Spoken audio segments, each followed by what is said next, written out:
lihat. Kita nggak sengaja masuk ke area habitat atau rumah dari si awas, tanang sapi. Ular paling agresif di antara jenis ular kolobrid.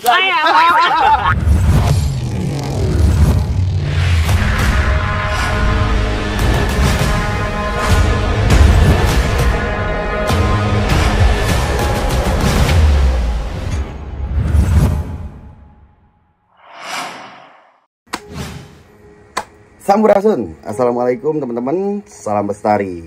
Oke, ibu hamil bangun kaget gue pikir penampakan.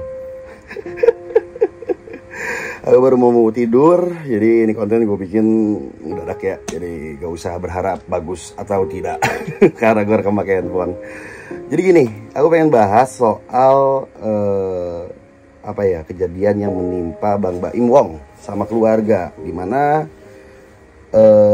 ada beberapa ekor ular yang kabarnya masuk ke dalam rumah.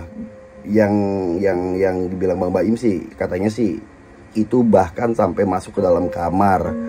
Dan rata-rata ularnya itu kecil. Dan ini bukan sekali kejadian di waktu ini aja. Jadi beberapa waktu lalu juga dia sempat ngabarin katanya ada ular yang masuk ke rumahnya, cuma nggak sebanyak kemarin-kemarin ini. Lebih dari 10 ekor ya katanya. Nah kemarin tuh dia nge-WA ngabarin kalau ada beberapa ekor ular masuk, dan dia kirim foto ularnya nih kayak gini, dan itu adalah jenis red snake. Sebenarnya itu adalah lanang sapi atau jenis ular Elape radiata. Dia keluarga Colubridae yang tidak berbisa, dan sebetulnya ular-ular jenis lanang sapi ini merupakan jenis ular semi akuatik yang biasanya mereka menghuni area habitat di sekitaran sungai atau dekat-dekat air, teman-teman, di sawah kayak gitu, dan merupakan ular yang berfungsi sebagai pembasmi hama tikus alami. Selain tikus juga mereka memakan telur dan anak burung kayak gitu. Jadi ini ular sifat jelajahnya juga memang terestrial ya, bukan arboreal atau di atas pohon. Jadi memang ular bawah dia. Jadi kalau misalkan memang naruh telurnya itu pasti di dalam lubang atau di lekukan-lekukan tanah atau tumpukan-tumpukan barang. Kalau misalkan daerah kota, kalau misalkan di alamnya tuh di bekas lubang tikus yang tikusnya dimakan sama dia. Berbisa nggak nih ular? Yang jelas ini ular bukan karakter dan juga jenis ular berbisa. Jadi karakternya agak agresif memang. Aku sempat beberapa kali nemuin ular kayak gini. Dan kalau misalkan mau tahu, dia bisa mencapai panjang maksimal size-nya itu, kalau nggak salah sih bisa lebih dari 1 meteran. Untuk anakan yang baru netes itu mulai dari 30 sampai 40 cm-an. Dan sekali berkembang biak, jenis ular ini itu bisa menghasilkan telur lebih dari 10 butir ya. Dan siklus kawinnya itu 1 tahun sekali. Area habitat atau rumah dari si awas, tanang sapi. Ular paling agresif di antara jenis ular kolobrid. Santai, woi. Tenang, saya diam. Waduh, saya diam. Wah, tapi nyerang tetap. Wah, ular macam apa ini? Oke, ya. Sampai ngos-ngosan beneran. Kita dapat ular sapi barusan. Jadi kita jalan mau ke arah situ, cuma nongol di sekitar sini. Samar sih, karena emang si ular jenis ini tuh dia kayak manfaatin warna coklat sama hitamnya ini untuk bisa samar sama areal di sekitar habitatnya. Jadi fungsinya adalah ini ular selain dia pola hunting atau berburu mangsanya dengan cara mengejar, kadang juga dengan cara kamuflase. Jadi nggak semua ular itu menggunakan speed ya atau kecepatan untuk berburu, tapi kadang menggunakan taktik juga untuk mereka berburu. Di antaranya adalah mengandalkan warnanya yang mirip dengan lingkungan sekitar untuk dijadikan senjata ketika mereka berburu tikus yang ada di sekitar sini. Cuma ketika kita nih rame-rame lewat sini, dia langsung nongol keluar, membentuk lehernya seperti huruf S, nyerang kita babi buta. Gokil. Barusan Panji tangkap kepalanya dulu karena capek soalnya deketin dia nyerang. Oke teman-teman, Panji akan lepas lagi dia di sini, mengingat areal kebun ini memang habitatnya mereka menggunakan warnanya yang coklat dan hitam ini untuk menyamar di antara daun-daun kering. Semoga kamu hari ini dapat tikus ya, Sob. Oke. Wow. Jadi gini, ular itu biasanya kawin itu di sekarang nih di bulan 1 kayak gini nih, di awal tahun sampai ke Maret. Nah, biasanya di Maret sampai ke Juli mereka akan mengandung telurnya. Itu mulai dari yang opopipipar atau yang opipar juga sama aja. Jadi ada dua cara berkembang biak ular itu. Yang pertama adalah opipar atau mereka bertelur meletakkan telurnya di satu tempat. Yang kedua adalah opopipipar atau mereka meletakkan telurnya dalam perut hingga nanti telurnya menetas dan mereka akan mengeluarkan anaknya langsung seperti melahirkan. Ya kayak gitu teman-teman. Nah si ular sapi ini dia opipar ya, menyimpan telurnya sama kayak kobra apa segala macam kayak gitu. Nah biasanya masa inkubasinya itu berbeda-beda tergantung spesies. Nah kayak kolobrid nih, kolobrid itu biasanya nggak lebih dari 2 bulan anak-anaknya bakal netes. Kobra juga sama, hampir mirip king cobra juga kayak gitu. Kalau keluarga Pitonidae, ular-ular besar lah ya seperti itu biasanya masa tetasnya itu hingga 3 bulanan, bisa sampai 100 harian kayak gitu teman-teman. Tapi umumnya sih rata-rata di 98 hari mereka udah netes kayak gitu. Nah siklusnya kapan bang? Diawali di November biasanya. Jadi diawali November hingga ke Januari lagi kayak gitu. Harusnya sih udah lewat musim anakan. Cuma mungkin karena si ular yang ada di tempatnya Bang Baim ini hidupnya di areal perkotaan, jadi dia udah nggak sama nih model siklus berkembang biaknya sama ular-ular yang memang masih di alam dan di habitat aslinya. Loh, kok ada ular sih? Padahal kan Bang Baim rumahnya di komplek. Nah, gini, ular itu merupakan hewan yang hebat. Jadi mereka itu ular reptil lah ya, sebangsanya lah. Adalah hewan yang mudah menyesuaikan diri di kondisi habitat baru.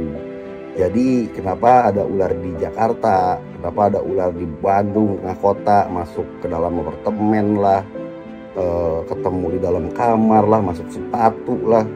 Nah ini penyebabnya simple sih ya. Kalau misalkan kalian pernah lihat di rantai makanan tuh di buku pelajaran SD kan ada gambar padi gitu kan, ada gambar tikus, ada gambar ular, kemudian ada lagi gambar apa ya, elang kayak gitu-gitu kan.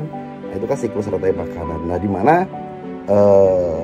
seperti di gambar itu ular merupakan hewan yang secara alami mereka memang memiliki habitat yang dekat dengan manusia.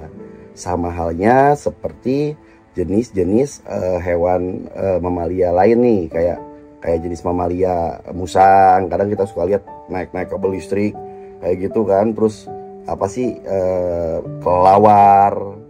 Nah itu pasti kita suka lihat. Nah bedanya sama ular adalah ular itu mereka kuat.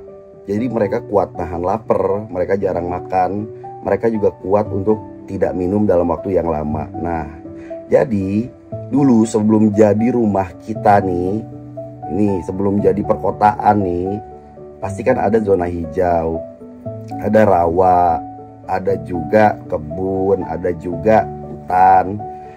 Nah, yang jadi masalah adalah alih fungsi lahan. Karena kita manusia semakin kesini kan populasi kita juga semakin banyak, otomatis kita juga melakukan pembangunan selain perumahan juga untuk sarana prasarana seperti jalan, jembatan, ya fasilitas-fasilitas umum lainnya yang membutuhkan space untuk membangun zona hijau itu menjadi sesuatu yang memang dibeton, digali dan dirubah kondisinya. Nah itulah yang jadi penyebab ular itu migrasi atau menyesuaikan diri tetap di lingkungan itu, tapi dia nggak akan keluar jauh gitu. Tapi ada beberapa yang migrasi nyari tempat lain untuk nyari makanannya. Jadi mereka akan tetap bisa bertahan walau mereka hidup di bawah tumpukan puing bangunan atau di dalam sanitasi air, parit, gorong-gorong kayak gitu. Yang penting ada makanannya. Kolobrid kalau masih kecil, kobra juga sama, kalau masih kecil makannya itu bisa cicak, bisa kata kecil, dan bisa juga pinkis. Pinkis itu anak tikus yang baru lahir yang masih merah tuh guys. Jadi itu makan utamanya yang kadang ya kita nggak pernah tahu kehidupan di dalam got-got itu kayak apa kan. Kalau gue sih malas masuk, gue takut kecoa.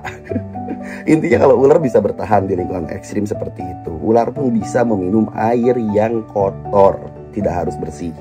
Dan mereka itu survive di kota, bahkan di tempat yang mungkin kalian rasa aman dari ular, mereka bisa masuk. Karena mereka itu elastis. Kalau palanya masuk, ya udah badannya pun bisa masuk, gitu teman-teman. Terus ngatasin ular tuh gimana bang? Ya nggak gimana-gimana.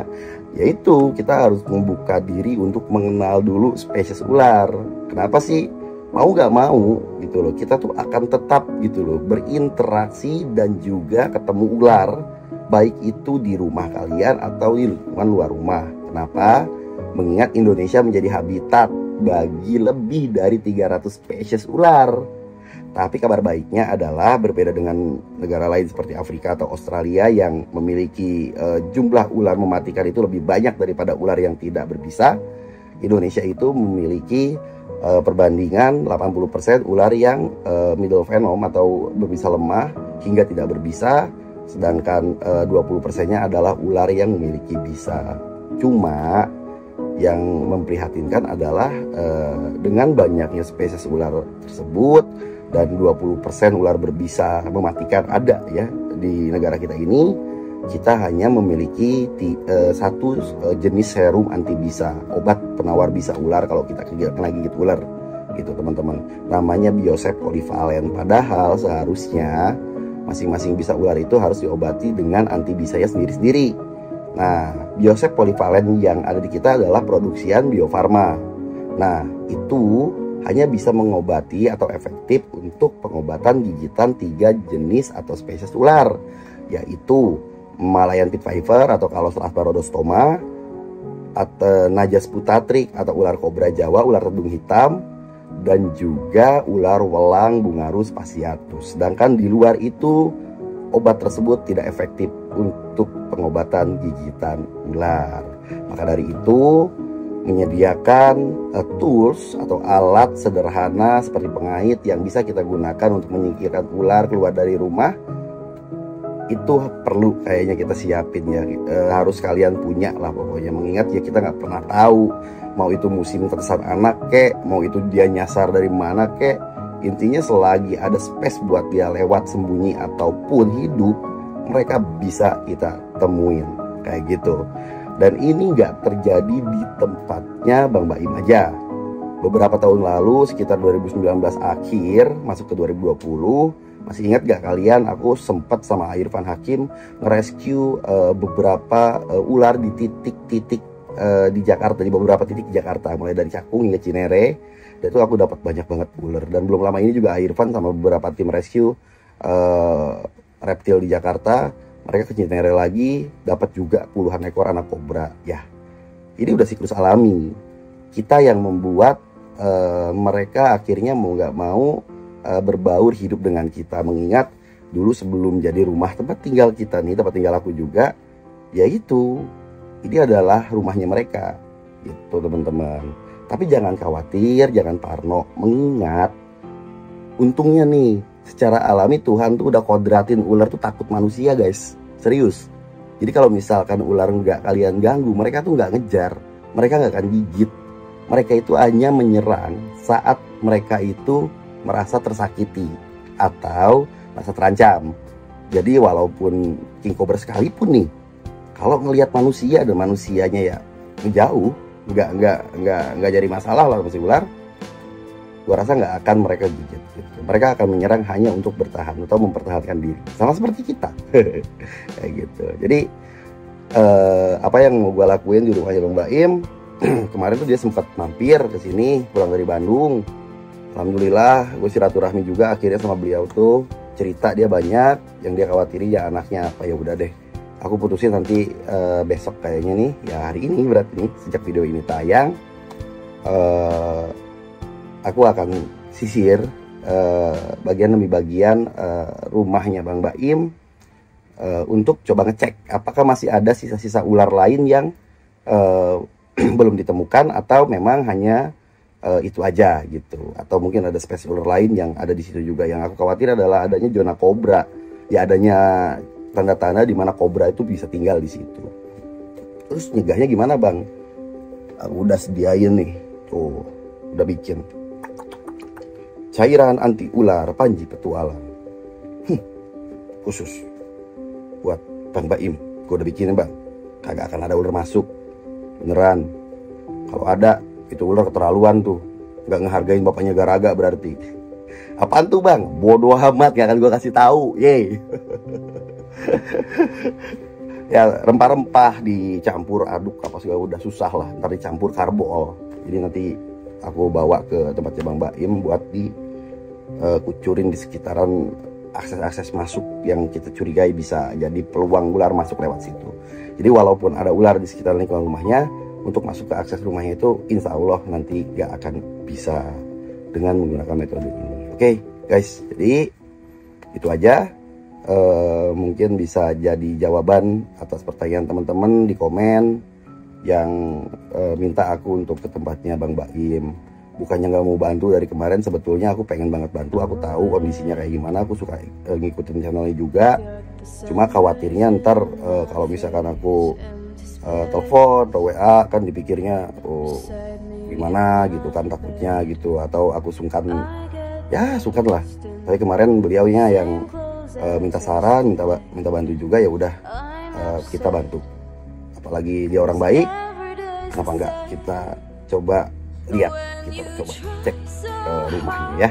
Jadi nanti aku kasih tips-tips juga buat teman-teman yang mungkin takut kejadian serupa terjadi di rumah kalian. Mungkin bisa kalian berlakukan cara-cara yang mungkin nanti aku lakukan.